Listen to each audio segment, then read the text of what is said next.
Comment 1 if you believe in eternal love. In the 1950s, Tony Curtis and Janet Leigh were Hollywood's golden couple, the envy of everyone. However, it all ended in 1962. Why did a marriage filled with glamour come to such an abrupt end? Discover the surprising story and the secrets behind Hollywood's shocking breakup. Jealous and insecure in the marriage. A dark reality lurked behind the bright smiles of Hollywood's golden couple. Their relationship grew increasingly toxic with jealousy and distrust.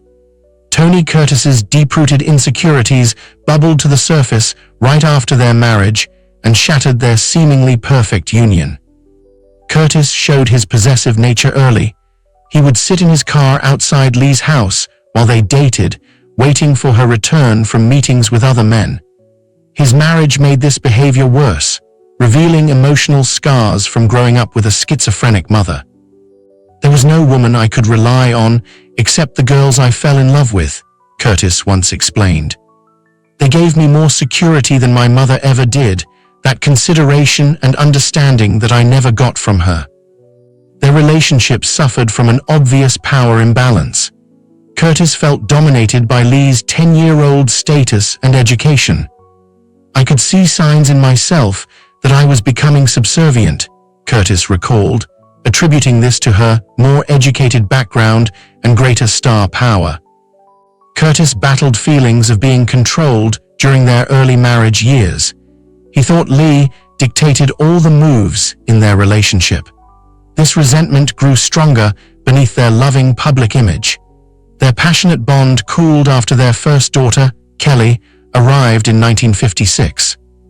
"We settled into a functional but unromantic marriage, the kind of life that was less unusual in Hollywood than you might think," Curtis admitted in his memoir. Curtis loved the spotlight, unlike his wife. Whereas Tony loved the attention fame brought him, Janet grew very uncomfortable with it. Curtis believed Leigh had her professional jealousies. He sensed her envy toward actresses like Elizabeth Taylor, who had reached a level of fame she would never attain, and yet, at the same time, felt overwhelmed by the celebrity she had achieved. Curtis's jealousy went beyond career rivalry. He became deeply insecure about Leigh's relationship with other men, even if they were platonic. Frank Sinatra, Leigh's co-star in The Manchurian Candidate, became his biggest worry. Curtis believed that his wife, Janet Leigh, could have had a secret affair with legendary crooner Frank Sinatra. These accusations seemed ironic since Curtis had multiple affairs himself.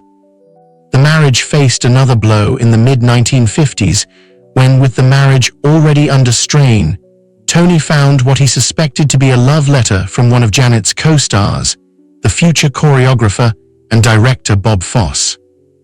Curtis's accusations rang hollow given his behavior. He reportedly slept with actresses Gloria DeHaven and Natalie Wood during their marriage. His most famous claimed affair was with Marilyn Monroe while filming Some Like It Hot. He even said she became pregnant with his child before miscarrying. Their home turned into a battleground. Their home became a war zone filled with terror. Alcohol made everything worse. Leigh started drinking. She was a lousy drunk, snarly and belligerent, and their relationship devolved into largely disdainful distance or intimate shouting matches. Their fights affected their children too. The slurs and accusations were sometimes thrown out in front of their two daughters, making their failing marriage even more tragic. Some couples fight so much that verbal warfare is their natural communication idiom, noted one account. That's how it had become with the two of them, throwing invective and random objects at each other in drunken scenes. The public remained blind to these problems. The world thought Leigh had the perfect marriage. By sheer force of will, she had to keep up the veneer, hiding the truths that lay within. Leigh even wrote a long piece for Silver Screen magazine that denied rumors and insisted that she and Curtis remained profoundly in love. This carefully maintained facade would soon fall apart completely. But is this the real reason for this broken marriage?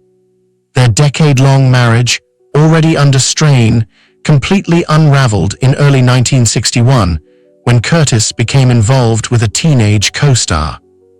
Curtis falls for Christine Kaufman. Producer Harold Hecht signed Tony Curtis to star in the historical epic Tara's Bulba in February 1961. He worked out a co-production deal with Curtis's company, Kurtli Productions. German-Austrian actress Christine Kaufman landed the female lead after her performance in Town Without Pity. Hecht signed her to a 2-year, 6-film contract. Kaufman's age made the casting a subject of controversy. She turned 16 during filming, which made her more than 2 decades younger than Curtis. Their chemistry was undeniable. The romantic scenes they filmed in Argentina soon sparked a real relationship. Curtis later wrote in his autobiography that his marriage to Leigh had become untenable long before he met Kaufman. "I started seeing Christine during Tara's Bulba, but she had nothing to do with the bust-up of my marriage. It coincided, and there was a lot of heat that Christine had caused, but that wasn't true," he insisted. People close to them told a different story. Leigh brought their children to visit the Tara's Bulba set in Argentina, but everything went wrong. "Janet got food poisoning, I got a throat infection, and Jamie got hurt in a fall, so they went home early," Curtis wrote in his autobiography. Curtis filed for divorce in 1962, right as Janet Leigh immersed herself in The Manchurian Candidate. The news hit her hard, especially since she was tackling another demanding role after her Psycho success. News of Curtis's relationship with his teenage co-star spread through Hollywood faster than wildfire.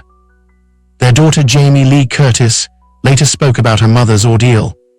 Janet suffered public embarrassment as Tony chose a replacement, a German actress with whom he was working, and she felt the slings and arrows of tabloid gossip and innuendo. Curtis had emotionally checked out of the marriage. Industry insiders believed his attraction to Kaufman just gave him the final reason to end a relationship that had been falling apart. Tony Curtis and Janet Leigh's crumbling marriage hit rock bottom during a heated argument at their home. Their relationship buckled under the weight of cheating and bitter feelings. A scary incident ended up as the trigger that tore them apart for good. How does this happen? Leigh overdoses during fight with Curtis. The couple's violent argument and excessive drinking sent Leigh into an emotional breakdown. She said she needed to fix her makeup, which was streaked with tears. Her next decision could have led to her running away. Alone in the bathroom, Leigh swallowed a large amount of red pills in a desperate attempt. Curtis realized what she had done and rushed to her aid. He slammed her on the back until she coughed up most of the pills, possibly saving her life. Leigh had started drinking heavily after her success in Psycho. Those close to the couple said she became a terrible, aggressive, belligerent drunk during this difficult period in their marriage. The situation worsened when Leigh mixed the pills with alcohol. The dangerous combination led to an overdose. The overdose forced Curtis to choose his 10-year marriage. Curtis did not stay to ensure the safety of his mother of 2. Nor did he attempt to seek professional help for her. He decided that he had gone as far as he could with Leigh. Curtis assured his wife that she would not die, but he was not interested in the issues that had caused her such despair. He turned his attention to his young mistress, whom he later married. The overdose gave him the excuse he needed to go away forever. This medical emergency marked the end of their story. The golden Hollywood romance was shattered and broken, leading to their divorce soon after. The overdose incident led to the quick unraveling of Hollywood's golden couple. Janet Leigh was filming The Manchurian Candidate in 1962 when Tony Curtis filed for divorce.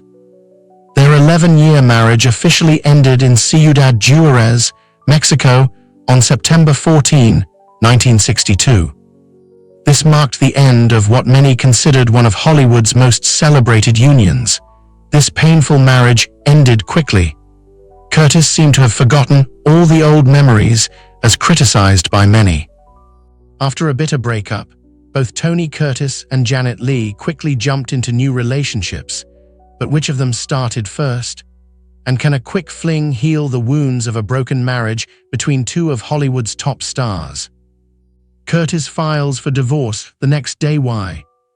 To end the media and emotional storm quickly, Leigh chose Mexico as her divorce destination, where the legal process could be sped up more quickly than in the United States. But what shocked the public even more was that just one day after officially divorcing Curtis, she married stockbroker Robert Brandt in Las Vegas. Did Leigh have a plan B for her life before her first marriage ended? Curtis, meanwhile, insisted that Christine was not the cause of the marriage's collapse. It was a coincidence, he said, denying any rumors that it was this new relationship that had doomed his legendary romance with Leigh. He insisted that their marriage had become untenable for a long time. However, he did reveal his suspicions that Leigh may have started a relationship with Brandt while they were still together. Looking at the results, Leigh may have found more stability in her marriage. Her marriage to Brandt lasted the rest of her life, in stark contrast to Curtis's later short-lived relationships. After marrying Christine Kaufman in 1963, Curtis divorced in 1968 and went through 5 more marriages throughout his life, with a tendency to marry significantly younger women. A question that has resonated with generations of viewers. Did the famous love affair end because of a third party, or did the two stars change too much in the bright lights of Hollywood? And was Janet Leigh the one who left first? So what happened before it all fell apart?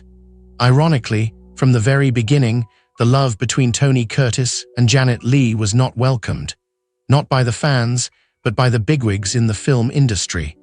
When their relationship began to blossom, would you have guessed that Hollywood studios did everything they could to prevent them from being together? Curtis and Leigh's love not only faced pressure from the press and the public, but also was dragged into an underground war where personal feelings had to give way to commercial interests. So what was the real reason? What were the studios so afraid of that they had to intervene so strongly? Studios pressure the couple to avoid marriage. The Hollywood studio system tried everything to keep Tony Curtis and Janet Leigh apart as their love grew stronger. Studio executives saw their potential marriage as a threat to box office numbers and their carefully crafted public personas. Universal Studios had other plans for Curtis. They wanted him to pair up with his frequent co-star Piper Laurie. The studio didn't just suggest it, they offered Curtis $30,000, a huge sum in 1951, to marry Laurie as a publicity stunt. They hoped this arranged marriage would improve their box office appeal and create a marketable Hollywood couple. I could see that the studio was trying to groom me to be the next great screen lover, Curtis later recalled. The studio pressure, the publicity, and the focus on my personal life, all this craziness unsettled me, and I didn't know how to deal with it. The situation became even more complicated because Curtis and Laurie strongly disliked each other. Curtis wrote in his autobiography, "She was a willful, headstrong person who did things her way, whatever the outcome." They kept their mutual dislike hidden from fans while Universal pushed them together both on and off screen. The huge amount of money made Curtis pause briefly. Yet his feelings for Leigh ended up meaning more than any financial reward. Universal kept building Laurie's public image and told gossip columnists that she bathed in milk and ate flower petals to protect her luminous skin. MGM executives worried just as much about losing Janet Leigh's appeal as a single woman. Studio heads feared that in one unfortunate moment, Leigh would destroy the fantasies of young men from Maine to New Mexico. They saw actors as products whose personal lives should boost their professional value. After Curtis proposed, Universal head Leonard Goldstein called him personally to change his mind. Goldstein warned that marrying Leigh would make his growing fan base cease pursuing him, destroying his career. Curtis suspected another reason for their opposition. Why didn't they want me to marry Janet? because she was under contract to a rival studio, MGM. Leigh's father's resistance came as the biggest surprise. Fred Morrison, who managed his daughter's business affairs, did not want to risk his status by her doing the incredibly silly thing of getting married once again. He worried about how another marriage might affect her career path and his role in managing her professional life. The studios went beyond mere suggestions to control their stars. Curtis felt caught between what he wanted and what the studio demanded. The studio was leaning heavily on me. To them, Leigh was just a star from a rival studio and an unsuitable match. This corporate interference in their personal lives showed the studio system's final grip on Hollywood. Studios viewed stars as assets that could lose value through inappropriate romantic choices. Curtis and Leigh's situation highlighted the struggle between personal freedom and professional obligations that many stars faced back then. Their relationship became more than just a love story. It turned into a stand against the controlling studio system that wanted to dictate every part of their lives, including who they could love and marry. What do you think drove Curtis and Leigh to risk everything to get together? Was it true love, or was it also a desire to rebel against the stifling control of the studios? If you were in their situation, would you dare choose love over your career? Please share your thoughts in the comments section below. We would love to hear from you. And don't forget to like the video and subscribe to the channel for more interesting updates. Thank you and see you in the next videos.